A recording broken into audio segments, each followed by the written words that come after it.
The state of New York announced Friday that it will sue the Trump administration over its decision to block New Yorkers from enrolling in Global Entry and other programs that offer faster processing for pre-vetted travelers, calling the move political retribution for the state's sanctuary policies. Acting Deputy Secretary of Homeland Security Ken Cuccinelli had told reporters on Thursday that New York's Green Light Law, which offers state driver's licenses to unauthorized immigrants, prevents the agency from accessing Department of Motor Vehicles records. Those records, he said, are essential to appropriately vet New Yorkers for trusted traveler programs like Global Entry, which is for international travelers arriving in the U.S. Cuccinelli said that the policy change, first announced on Fox News's Tucker Carlson Tonight, was in the interest of public safety. Since federal law enforcement officers can no longer access the data they need to ensure that an applicant is indeed a trusted traveler, terrorists and other criminals could go undetected. But New York Attorney General Letitia James said in a statement Friday that there was a more sinister motive behind the policy change. This is political retribution, plain and simple, and while the president may want to punish New York for standing up to his xenophobic policies, we will not back down, she said, adding that preventing New Yorkers from accessing trusted traveler programs would not only inconvenience travelers, but also harm the state's economy.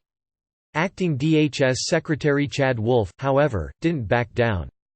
The new policy will only affect New York residents. They will be able to maintain their trusted traveler status until it expires, but no new applications for trusted traveler status or applications to renew that status will be approved. Those who have pending applications for trusted traveler status will also be rejected and their application fees will be reimbursed, according to DHS. Other Democrats have also called the new restrictions a form of retaliation against New York's sanctuary state laws. The Trump administration's ban on all New Yorkers applying for Global Entry and other trusted traveler programs is a purely punitive move that has nothing to do with security, Representative Benny Thompson, chair of the House Committee on Homeland Security, said in a statement Thursday. It is clearly a blatant attempt by the White House to score political points and perpetuate a partisan fight with New York elected officials. The Green Light Law took effect in December, allowing unauthorized immigrants to apply for state driver's licenses as well as preventing state DMV officials from handing over any of its database information to federal authorities absent a court order. Dozens of other states have enacted similar laws offering driver's licenses to unauthorized immigrants, but none of them include such a blanket prohibition on accessing DMV records. California, Connecticut, Nevada, Utah, Colorado, New Mexico, Washington, Illinois, Vermont, Maryland, Delaware, Hawaii, and Oregon, as well as Puerto Rico and Washington, D.C., already offer driver's licenses to unauthorized immigrants, meaning that roughly 5.3 million unauthorized immigrants nationwide are eligible to get one, according to 2017 estimates. New Jersey also recently passed a similar law. Immigrant advocates continue to lobby other states to pass similar laws, including Florida, Kansas, Minnesota, North Carolina, Texas, and Massachusetts, which first proposed such legislation 15 years ago. Research suggests that making driver's licenses available to unauthorized immigrants improves safety. Obtaining a license requires testing and training on road safety, as well as proof that an applicant can get auto insurance. Drivers with licenses are also more willing to cooperate with law enforcement, reducing burdens on police forces. A 2016 study published in the Proceedings of the National Academy of Sciences journal found that after California implemented its driver's license law in 2015, hit and runs dropped between 7% and 10% on average, amounting to roughly 4,000 fewer such accidents annually. Such policies also have financial benefits, both for local governments and for drivers. The Fiscal Policy Institute found in 2017 that state and county governments could collect about $57 million in annual revenue, as well as $26 million in one-time revenues, by issuing 150,000 driver's licenses to unauthorized immigrants in New York City. The researchers also determined that it would likely lower auto insurance premiums overall. An analysis conducted by New York City also found that having a driver's license provides additional financial stability for families and increases employment opportunities for unauthorized immigrants. Having a car allows them to look for jobs and housing that are not located near public transportation. It also helps shield them from deportation.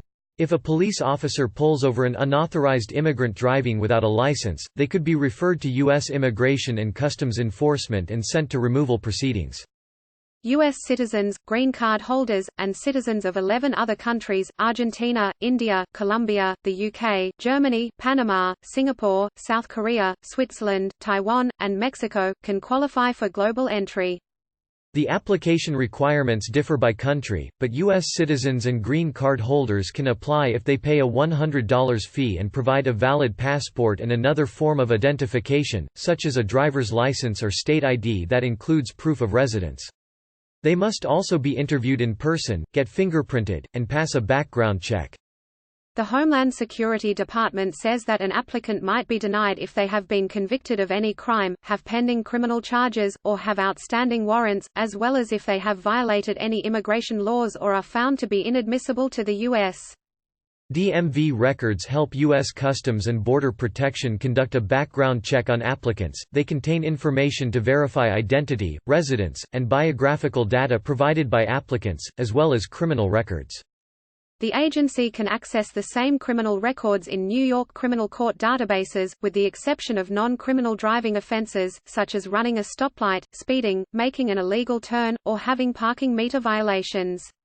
But the agency can't verify other information provided by applicants without the DMV records. Teresa Cardinal Brown, the Director of Immigration and Cross-Border Policy at the Bipartisan Policy Center, tweeted Thursday. The inability of CBP to now access and validate any of this basic information for New York residents would make it very difficult, if not impossible, to conduct the necessary criminal and background checks that are the foundation of trusted traveler programs, she said.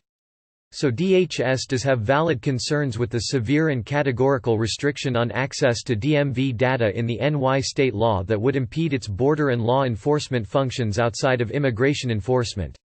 But experts said there are also costs to limiting global entry access in New York, which has some of the busiest airports nationwide.